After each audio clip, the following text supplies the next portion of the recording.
Bapak Ibu, sebelum dimulai kami mohon izin, ada saudara kita dari Uswah TV, channel YouTube Uswah TV yang akan meliput kegiatan kita malam ini. Jadi Bapak Ibu, nanti Uswah TV ini dari Sumatera Barat. Ini channel YouTube dari Sumatera Barat, isinya adalah kajian-kajian dari guru-guru kita. Nanti Bapak Ibu bisa dilihat di channel YouTube beliau. Insya Allah untuk mengulang kaji Pak. Tapi jangan lupa like, share, and subscribe. Nah itu. Nanti tengok, nanti banyak kajian-kajian dari guru-guru kita nanti Insya Allah di situ.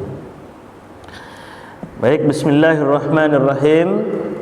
Assalamualaikum warahmatullahi wabarakatuh.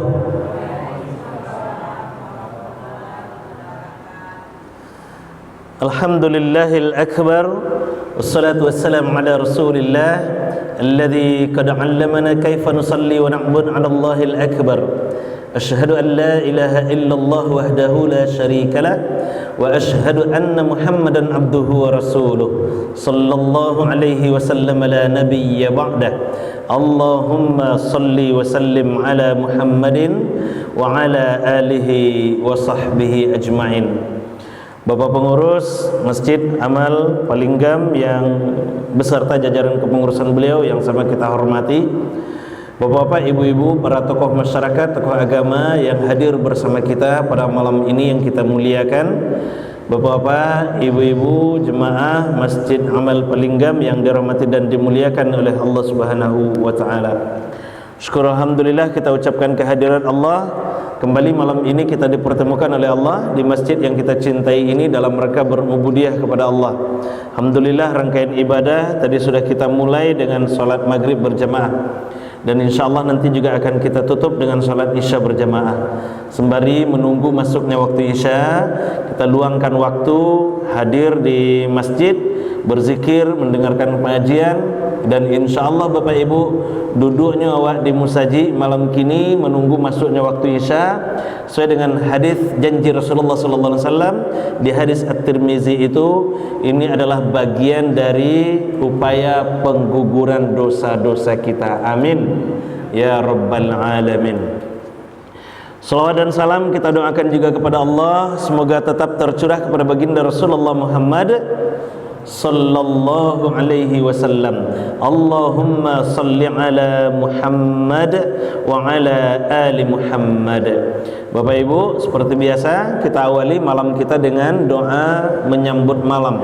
Kita ambil doa pendek dari At-Tirmizi, hadis riwayat At-Tirmizi nomor hadis 3391.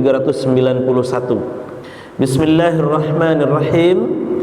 Allahumma bika amsayna wa bika asbahna wa bika nahya wa bika namut wa ilaikal masir.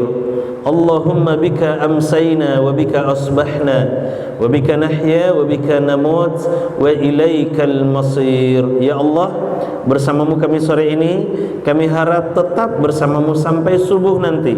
Bersamamu hidup dan mati kami, kepadamulah kami kembali. Amin ya rabbal alamin. Baik Bapak Ibu, iko pertemuan kita yang kedua, kajian di dalam masjid. Pertemuan pertama 2 bulan yang lalu untuk yang di dalam masjid. Waktu itu kita bahas, ini masih tekan apa Ibu? Ini tekan apa? Kita bahas waktu itu tentang sholat, baru pengantar. Dan insya Allah malam ini kita akan bahas lanjutan, dan untuk seterusnya kita akan lanjut bahasan ini. Jadi bahasan ini tidak akan terputus sampai selesai tuntas nanti insya Allah Pak Ibu. Nah, untuk malam ini kita akan coba bahas. Jadi Bapak Ibu, sholat kita akan berkualitas, akan dinilai baik, akan tinggi nilainya apabila kita memenuhi beberapa kriteria. Jadi walaupun awak solat di musaji yang sama, di saf yang sama, dengan imam yang sama, alun tentu nilai awak sama lah Bapak Ibu. Alun tentu nilai awak sama lah. Nilai awak tu bisa berbeda-beda. Ya kalau seandainya diangka-angkakan, ada beku nilainya yang 90 ah, ada yang 80 ah, ada yang 70 ah, ada yang 60 ah misalnya kan, ada yang mungkin tidak bernilai sama sekali. Nah, kini target kita nilai yang mana yang kita inginkan? Tentu nilai yang sempurna, nilai yang tertinggi kan seperti itu, nah Bu. Makanya patang mau pancing kan. Kalau memang yo awak nilai yang tertinggi, apakah memang solat yang kita kerjakan itu sudah sesuai dengan kriteria yang ditetapkan oleh baginda Rasul sallallahu alaihi wasallam atau belum? Sudah sesuai dengan tuntunan-tuntunan yang sudah dicontohkan oleh baginda Rasul sallallahu alaihi wasallam atau belum? Bisa jadi Bapak Ibu, solat yang kita kerjakan akan sama nilainya dengan solat Khalad ibnu Rafi az-Zuraikhi yang kita ceritakan di awal pertemuan kemarin, yang dijelaskan oleh Rasulullah dalam hadis Rasulullah, hadis riwayat Al-Bukhari nomor 793 itu. Nah sekarang Bapak Ibu, kita akan coba melihat apa sih kriteria solat yang berkualitas itu. Ba'a caranya untuk mendapatkan nilai nan tinggi itu yang perlu dawak kini Bapak Ibu. Kita akan berusaha, dan sekali lagi Bapak Ibu, target kita bukan sekedar sah dan batal. Kalau ibadah yang kita kerjakan hanya untuk melepas sah dan batal saja yang awak perhatikan, berarti ibadah awak mungkin hanya sekedar melepas kewajiban saja. Target awak kini ba'a mengejar nilai yang tinggi itu. Kalau memang nilai yang tinggi itu yang kita inginkan, berarti kita akan berusaha bagaimana menyempurnakan ibadah yang kita lakukan itu. Nah Bapak Ibu, disusunlah bahwa solat itu akan berkualitas jika memenuhi beberapa kriteria. Kriteria pertama adalah sihhatul wudu. Wudunya benar. Wudunya benar. De wudu lo kau Ustaz ajan kami lah dari ketek kami berwudu lah ya. Kan kadang-kadang ada lo yang bantu itu tuh Pak Ibu. Kita cari ya, apakah wudu yang kita kerjakan selama ini sudah sesuai dengan tuntunan dan tuntutan Rasulullah sallallahu alaihi wasallam ataupun tuntunan dan tuntutan Allah Subhanahu wa taala seperti yang diturunkan dalam surah Al-Maidah ayat yang ke-6 itu. Maka rujukan utama kita untuk wudu ini Bapak Ibu, surat yang kelima Al-Maidah ayat yang ke-6. Nanti Bapak Ibu bisa lihat tuh di rumah. Surat yang kelima ayat yang ke-6. Surat Al-Maidah, kata Allah Subhanahu wa taala, kita lihat dulu. A'udzubillahi minasyaitonir rajim. Bismillahirrahmanirrahim. Ya ayyuhalladzina amanu, wahai orang-orang yang menyatakan diri beriman. Wahai orang-orang yang menyatakan diri beriman. Bapak Ibu, kalau ayat diawali dengan kalimat ya ayyuhalladzina amanu, maka kalimat setelahnya itu adalah kalimat pembuktian. Kalimat pembuktian. Contoh, ya ayyuhalladzina amanu kutiba alaikumusiyam, kan? Wahai orang-orang yang beriman, diwajibkan atas kamu berpuasa. Maka puasa itu adalah bukti keimanannya. Kalau seandainya ada orang yang tidak berpuasa, maka imannya dipermasalahkan. Itu kuncinya tuh. Nah, di dalam ayat ini juga seperti itu. Ya ayyuhalladzina amanu, wahai orang-orang yang mengaku beriman, menyatakan diri beriman. Idza qumtum ilas shalah faghsilu wujuhakum wa aydiyakum ilal marafiq wamsahu bi ru'usikum wa arjulakum ilal ka'bain. Kita cut ayatnya sampai di situ saja. Wahai orang-orang yang beriman, buktikan keimananmu itu. Nah, itu keinginan Allah sebenarnya, pesannya Bapak Ibu. Buktikan keimananmu itu. Bagaimana cara membuktikannya? Idza qumtum, apabila kamu hendak mendirikan. Qumtum itu dari kata qama yaqumu. Qum. Bapak Ibu digabung nanti disambung dengan domir. Qumtum. Qoma itu bukan hanya berdiri saja, tapi di dalamnya, di baliknya itu ada upaya penyempurnaan. Upaya penyempurnaan. Maka terjemahannya sesungguhnya adalah, pesannya sesungguhnya adalah, wahai orang-orang yang beriman, yang menyatakan diri beriman, buktikan keimananmu itu. Bagaimana caranya? Jika kita hendak menyempurnakan sholat kita, Nah, begitu kita memahaminya Bapak Ibu. Jika kita hendak menyempurnakan sholat kita, maka apa langkah yang harus kita lakukan? Kata Allah Subhanahu wa taala, pertama, faghsilu wujuhakum. Basuhlah wajahmu. Basuhlah wajahmu. Nah, kita lihat dulu, kita lihat kalimatnya Bapak Ibu. Allah gunakan di sini bahasanya ghasala. Faghsilu. Ghasala, asal katanya ghasala.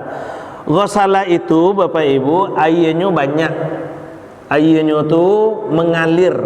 Airnya itu mengalir. Artinya awak tampung airnya dari keran tu atau dari gayung tu, sudah itu awak siraman ke muka awak, mengalirnya di muka awak.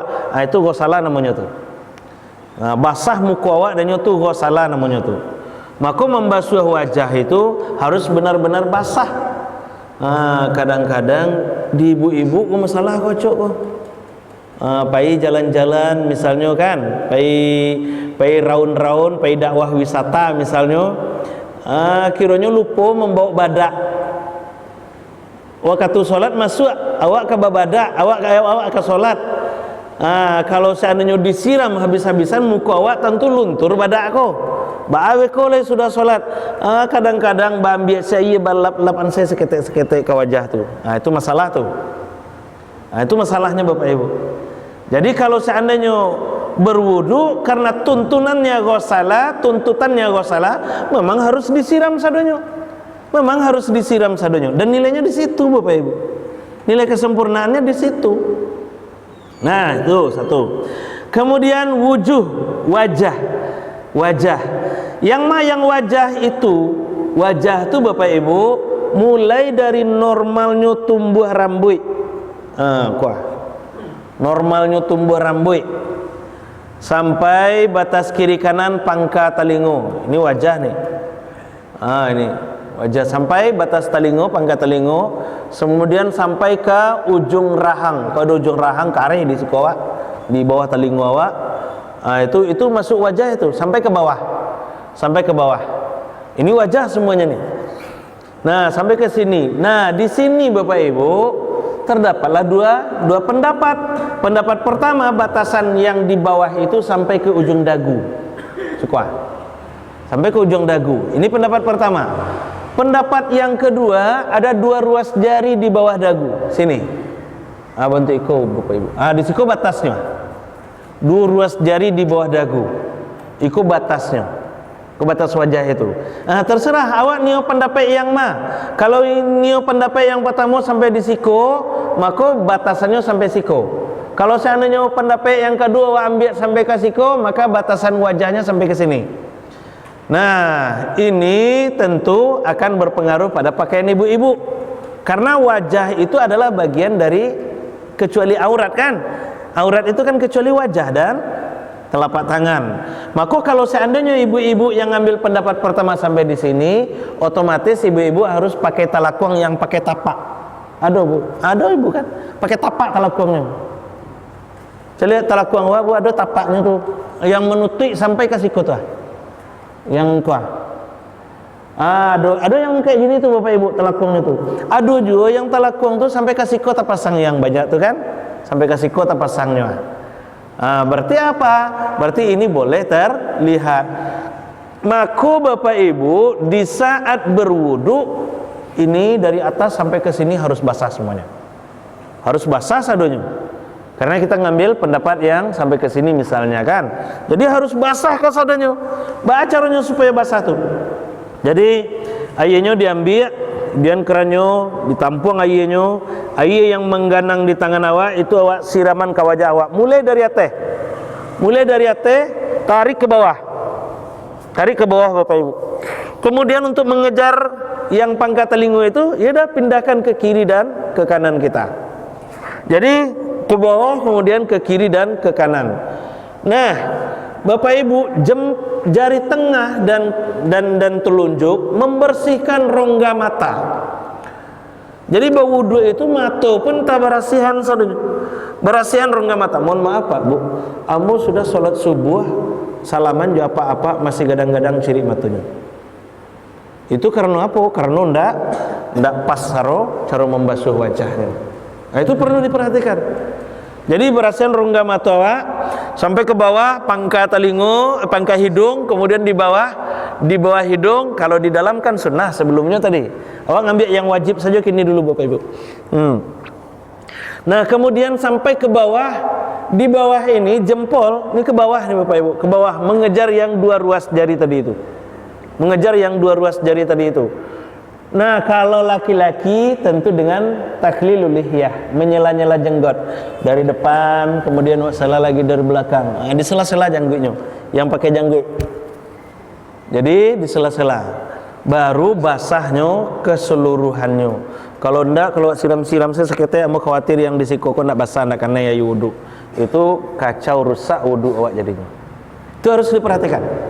Oke ya Bu? Oke, dah.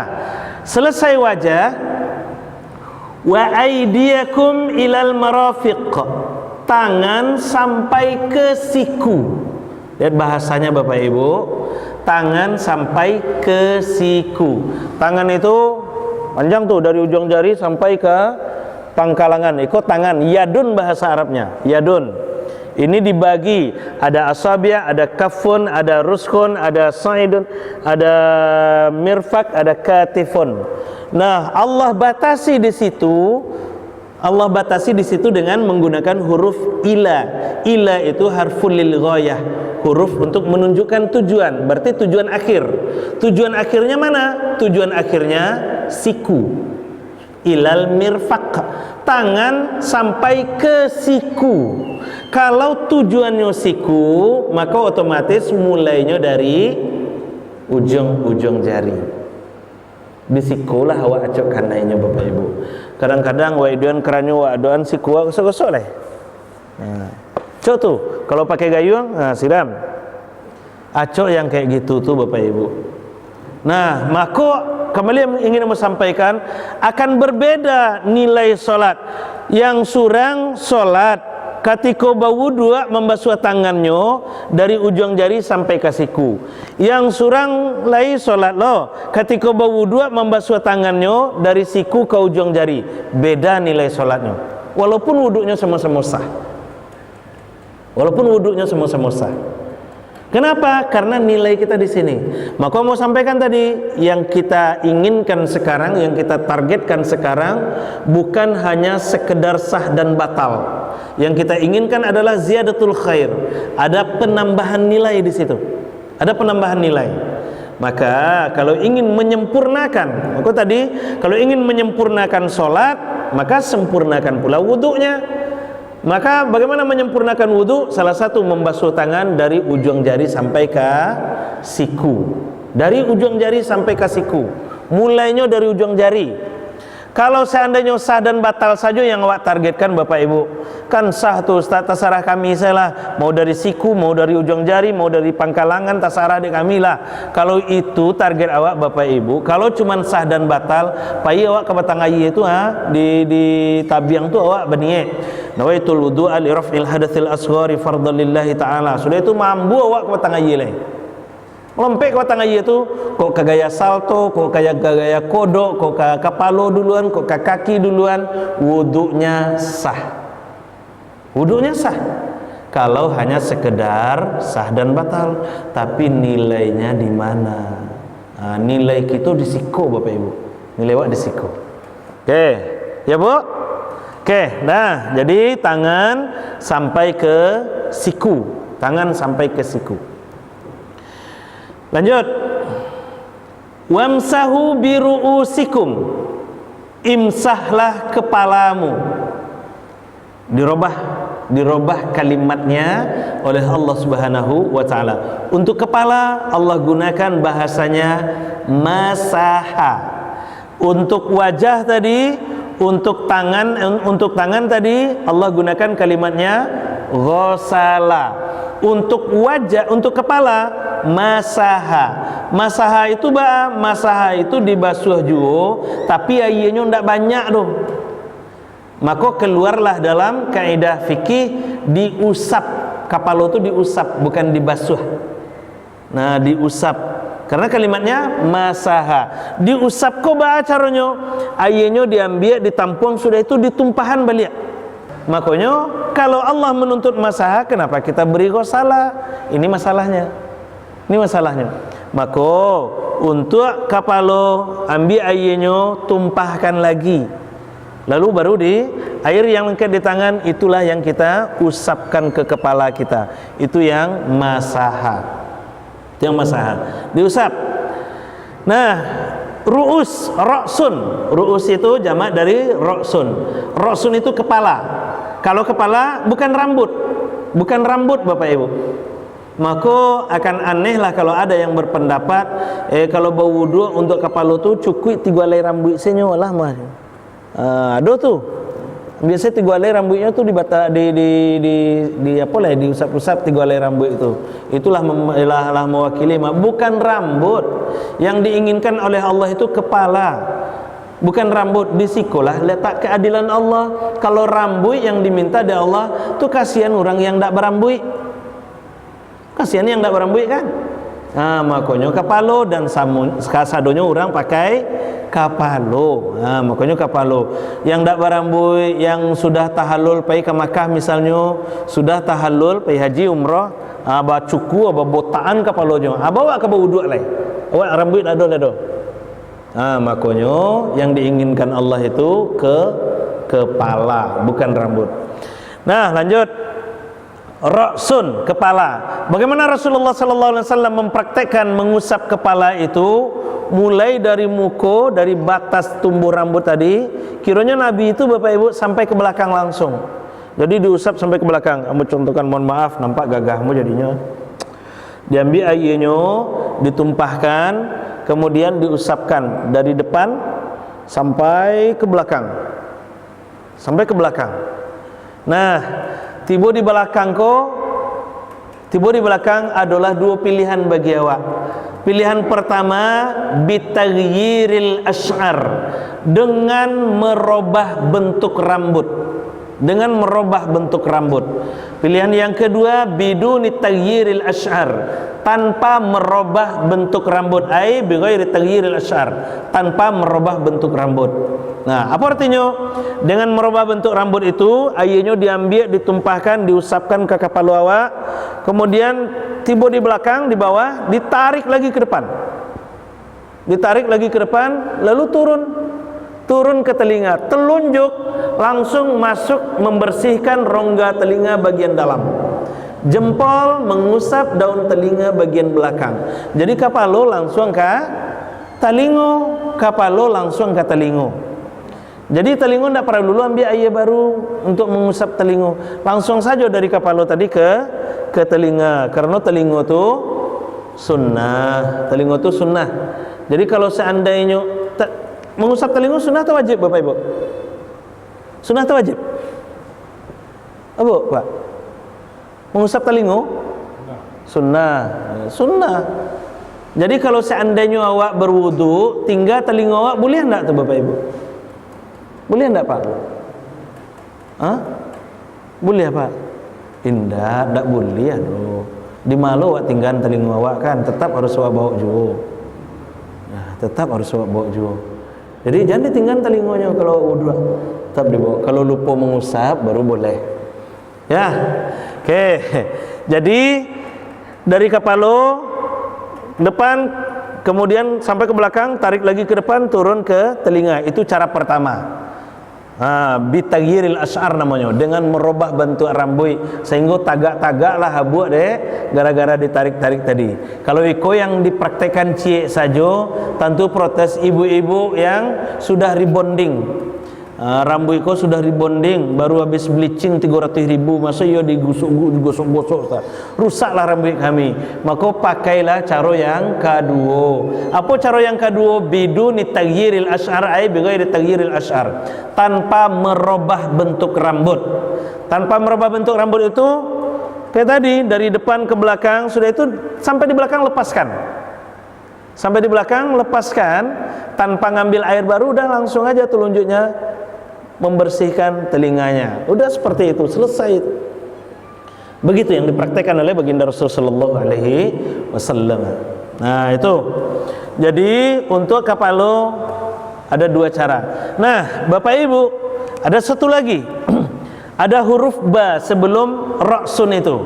Bi, wamsahu bi, biru'us, wamsahu biru'usikum. Kalau untuk wajah tidak ada huruf ba-nya. Sehingga fagsilu wujuh langsung, wa aidiakum langsung tidak ada ba-nya. Tapi untuk kepala wamsahu biru'usikum. Yang kepala itu ra'sun, ada huruf ba sebelumnya. Huruf ba itu apa maknanya? Huruf ba itu bimakna ba'at wa bimakna kulluh. Bimakna kulluh itu seluruh kepala. Kalau bimakna ba'at boleh sebagian kepala. Maka keluarlah dalam hukum fikih mengusap sebagian kepala. Keluar di dalam hadis Nabi, Nabi mengusap seluruh kepala. Tapi karena ada huruf ba di tafsir, maka keluar pula hukum fikih untuk kepala boleh sebagiannya saja. Maka di dalam hukum tayammum itu mengusap sebagian kepala. Itu pilihan bagi kita. Boleh mengusap seluruhannya atau sebagian saja, itu juga cukup. Tapi sebagiannya sampai batas mana? Sebagiannya sampai batas mana? Apakah sebagian itu hanya di titik tumbuh rambut saja, 3 helai rambut saja? Tentu tidak. Yang sebagian itu setidaknya sampailah ke ubun-ubun awak, Bapak Ibu. Ubun-ubun. Hanya kalau awak punya anak ketek, punya cucu misalnya, kan ada yang lunak kepalanya tuh. Kalau watakan tuh melakung tuh, sampai ke situ. Itu di bawahnya Bapak Ibu, di bawah ubun-ubun itu inti otak itu, inti otak. Jadi kalau awak berwudu sampai ke situ, maka air nanti akan meresap sampai ke inti otak. Makanya benarlah hadis Rasul itu, kalau kamu marah berwudulah. Kalau kamu marah berwudulah. Supaya apa? Supaya air wudu itu meresap sampai ke inti otak kita. Sehingga Bapak Ibu, kalau orang berang itu kan akalnya tidak terkendali tuh. Maka kalau berwudu dia akan dingin lagi, pikirannya akan jernih lagi. Itu hebatnya Islam. Nah itu. Nah jadi untuk kapalo sampai ke, setidaknya sampai ke sini. Nah ibu-ibu ambolo balik yang masalahnya. Ibu-ibu ambo yang pakai jilbab sagiampe, itu masalah tuh kan. Jilbab sagiampe. Kalau jilbab sorong murah senyo. Kalau jilbab sorong murah. Jilbab sagiampe awak pai raun-raun, pai dakwah wisata, pai jalan-jalan misalnya kan. Pakai lo jilbab sagiampe waktu masuk, kalau dibongkar pasang jilbab ko payah Ustaz, jarumnya banyak. Baa caranya lai. Yo setidaknya bukalah sekete yang di apa tuh masukan tangan awak ke situ. Jadi ya ianya diambil masukan tangan awak ke situ tuh. Kalau seandainya di tempat terbuka kan, sampai terbuka wudunya. Kalau lain di tempat ruangan wuduk perempuan saja, nah itu lebih aman kita kan mau buka-buka jilbab segala macam. Nah itu. Oke Bapak Ibu, itu sampai ke kepala. Wamsahu biru'usikum wa arjulakum ilal ka'bain. Kaki sampai ke mata kaki. Kaki sampai ke mata kaki. Kembali lagi bahasanya seperti tangan tadi, membasuh kaki sampai ke mata kaki. Kalau batasannya sampai mata kaki, otomatis mulainya dari ujung-ujung jari. Mulai dari ujung-ujung jari. Kalau awak mulai dari mata kaki atau kayak tangan tadi awak mulai dari siku, kok seandainya awak lupa memotong kuku atau suku memanjang-manjangan kuku, awak aduan siku kakran misalnya, maka air akan meluncur di atas kuku awak, yang kulit di bawah kuku tu bekonya ndak basahnya tu doh. Ndak karena ya wuduknya doh. Kalau seandainya ndak karena ya wuduk, maka wuduk kita akan bermasalah. Begitu juga kaki. Kalau seandainya yang di bawah kuku itu ndak kena air wudu, maka wudu kita akan bermasalah. Padahal Bapak Ibu, wudu itu kuncinya solat. Wudu itu kuncinya solat. Al wudu miftahus solah, wassalah miftahul jannah. Wudu itu kuncinya solat, solat itu kuncinya surga. Kita tidak akan dapatkan surga kalau solat kita tidak sah. Solat kita tidak akan sah kalau wudhu kita tidak benar. Maka langkah pertama untuk supaya sah solat kita, benar solat kita, perbaiki wudhunya. Perbaiki wudhunya. Oke. Nah, jadi untuk kaki tadi mulai dari ujung-ujung jari kaki. Batasannya cuma sampai ke siku. Sampai ke matok kaki. Cuma sampai ke matok kaki, tidak perlu tinggi-tinggi sampai ke bati atau sampai ke lutut, tidak perlu. Sampai ke matok kaki. Hemat air tuh Bapak Ibu. Nah, jadi seperti itu. Oke, lanjut. Barangkali awak wudhunya itu Ustaz, barangkali disiram. Nabi yang praktekan hanya maksimal 3 kali.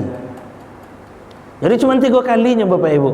Tidak ada yang sampai kali 5 kali, 6 kali, 7 kali itu. Jadi tidak perlu. Dari mana dalilnya? Hadis Al-Bukhari 157. Itu 1 kali itu. Nabi wudhunya cuma 1 kali. Basuh wajah sekali, basuh tangan sekali, usap kepala sekali, basuh kaki sekali. Dah selesai. Di dalam hadis Al-Bukhari 158 2 kali. Basuh wajah 2 kali, tangan 2 kali, kepala 2 kali, tapi Rasul seringnya kepala ini sekali dan kaki 2 kali. Selesai. Di hadis Al-Bukhari juga 159-nya berturut-turut hadisnya tuh.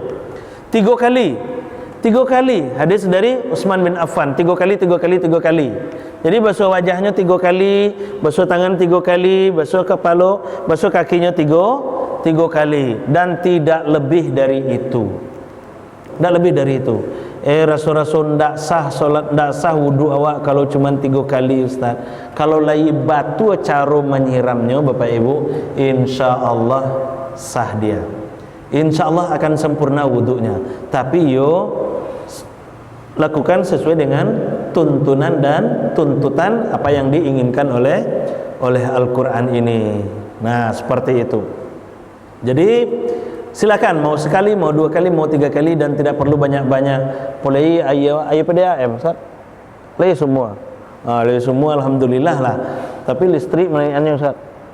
Nah, kan lumayan juga tuh hemat listrik itu kan. Kalau seandainya awak hemat air, maka akan hemat listrik.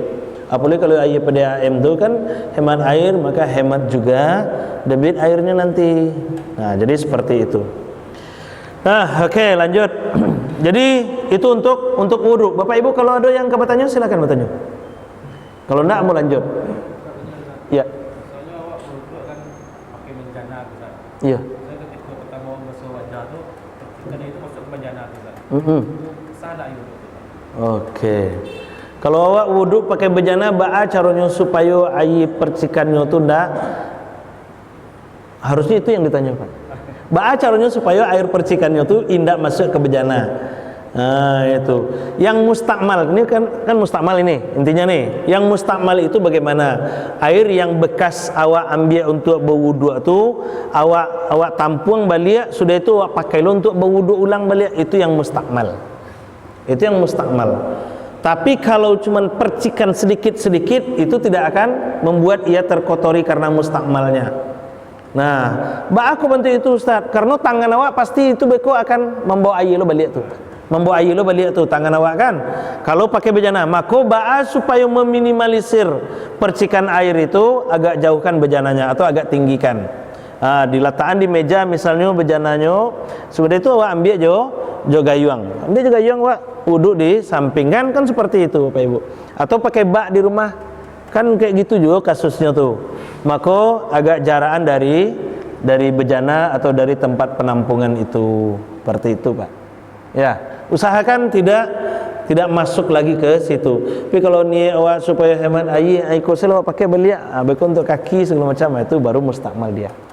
Ya. Oke Bapak Ibu. Nah, lanjut. Ada lagi? Lanjut. Nah, selesai kita berwudu, dan Bapak Ibu, ketika awak berwudu tu usahakan tidak ngobrol. Jadi jangan mau tahu awak berwudu tu. Itu banyak kok. Banyak kejadiannya bentuk itu. Apalagi kalau lah berwudunya di masjid. Kalau di rumah sih lumayan lah tu surang-surang sekan. Yang di masjid itu sambil mau ta, kadang-kadang memakai cek nurang lo bagai. Hanya berwudu aja tuh mah.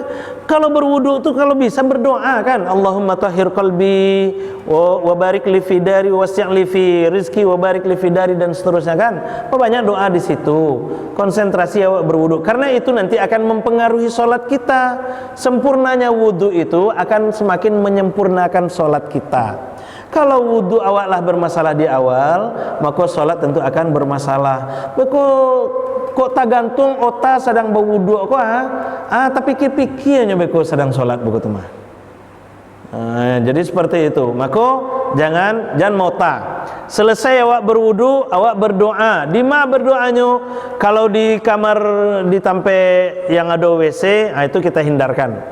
Kalau yang ada WC, tapi kalaulah di ruang khusus berwudu boleh.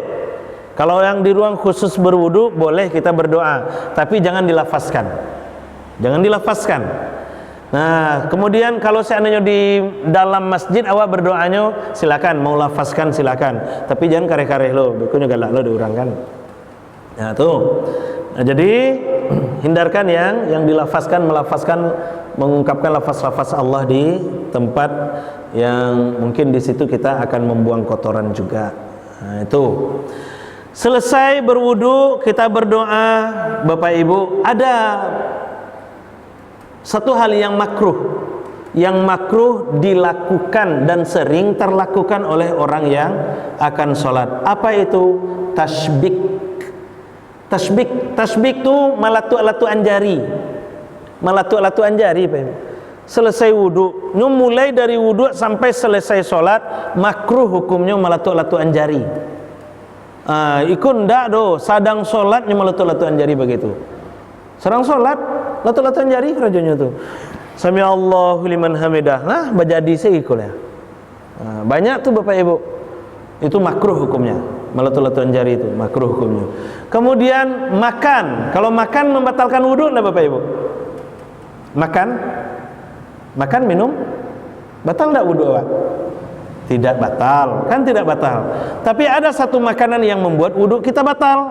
Apa itu? Makan daging onta. Jadi kalau seandainya Pak Ibu ambo pai haji atau umroh taraga misalnya makan unta atau minta ke mutawifnya, biasanya jemaah, kalau jemaah ambo biasanya minta dicarian tuh Bapak Ibu paru unta, karena katanya ube ya paru unta tuh, wallahu alam lah, paru unta tuh ube. Jadi kalau makan biasanya jemaah yang bawa pai umroh tuh minta paru unta tuh, carian ambo paru unta. Nah, jadi kalau seandainya makan onta, bagian dari hewan onta itu akan membatalkan wudhu kita. Berarti kita kalau ingin sholat harus wudhu lagi. Tapi kalau makan makanan yang lain silahkan. Sudah wudhu awak makan bakso, sudah itu silahkan makan bakso. Tapi sudah makan bakso itu berasihanlah mulut awak balik. Beko kiranya menyalek-nyalek di gigi kan, sedang sholat Allahu Akbar terasa nyalek-nyalek ikut. Nah, ngulik-ngulik lo kerajo kan? Jangan. Maka diberasihan balik. Silakan boleh, tidak akan membatalkan wudhu kita, tapi ya dibersihkan mulutnya setelah kita makan itu. Nah itu, oke. Selesai bagian dari wudhu itu. Oh ya, ada sedikit tadi yang tertinggal.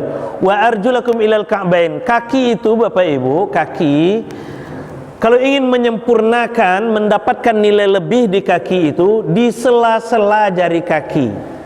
Maka menyela-nyela jari kaki itu sunnah. Menyela-nyela jari kaki. Tapi menyela-nyela jari kaki itu berbeda jo menyela-nyela jari tangan. Kalau menyela-nyela jari tangan kan langsung tuh kalimo-limonya tuh Bapak Ibu. Kalimo-limonya tuh Pak Bu. Kalau jari tangan.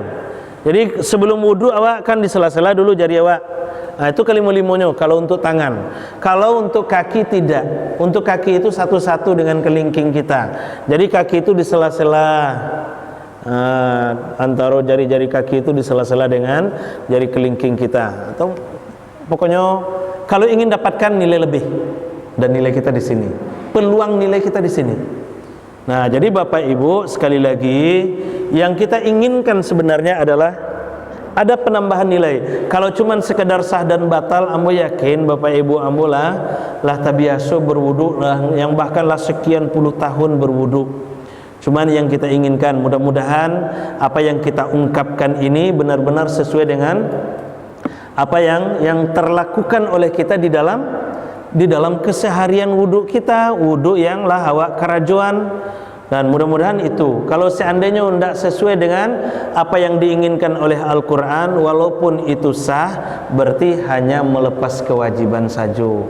Awak solat, ada nilai tambah, dan seterusnya dan seterusnya. Nah, seperti itu. Oke, ada 2 menit lagi. Bapak Ibu yang ingin bertanya silakan. Ada 2 menit lagi. Sudah, Hasan? Nah, kalau tidak ada, berarti kita cukupkan sampai di sini saja. Kita cukupkan, dan insya Allah untuk pertemuan berikutnya kita akan bahas tentang sholat, dan kita akan bahas lagi dari awal. Niat, ba'a cara berniat, takbir, ba'a cara mangkek tangan, sampai di ma batasan angkek tangan tu. Kemudian melipat tangan, ba'a cara melipet tangan, sampai di ma batasan lipat tangan tu, dan di ma posisi lipatan tangan itu. Dan itu akan kita ungkap nanti. Dan sebelumnya kamu menginginkan Bapak Ibu bacalah kembali kitab-kitab yang menceritakan bagaimana salatnya Rasulullah sallallahu alaihi wasallam itu, sehingga nanti kita bisa menyempurnakan pengetahuan kita dengan diskusi. Itu yang kita inginkan. Oke Bapak Ibu, untuk malam ini kita cukupkan, kita akhiri dengan hamdalah. Alhamdulillahirabbil alamin. Subhanakallahumma wa bihamdik, asyhadu an la ilaha illa anta astaghfiruka wa atubu ilaik. Mohon maaf, terima kasih. Assalamualaikum warahmatullahi wabarakatuh.